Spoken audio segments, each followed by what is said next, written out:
Dalubhasa sa pagbabalat kayo para maitago ang sarili mula sa mga predators at mga potential preys. Ang octopus or pugita ay isang klase ng lamang dagat na main ingredient sa ilang paborito nating mga delicacies. Sa Korea, kinakain ito ng hilaw. Sa Japan, sikat ang street food na takoyaki, which literally means pan-fried or grilled octopus. Sa kabila ng kakaibang alien-like at monster feel na look ng mga octopuses, these animals na higit na sa 330 million years nang naninirahan sa mundo, according to the oldest discovered fossils, hold many surprising secrets and amazing facts that set them apart and unique kumpara sa iba pang mga klase na hayop. Ito ang ilang wondrous characteristics ng mga octopuses na minsan nang naituring na dumb animal ni Aristotle. Una, blue or asul ang dugo ng mga pugita, iba sa karaniwang lamang dagat.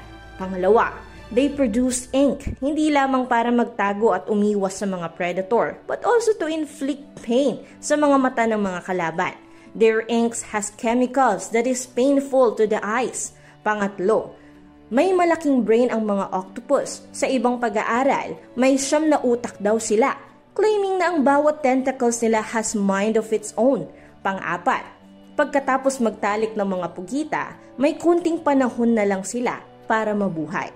Ngunit ang pinakakamangha-manghang discovery ng mga experts sa mga octopuses ay tungkol sa kanilang puso o heart.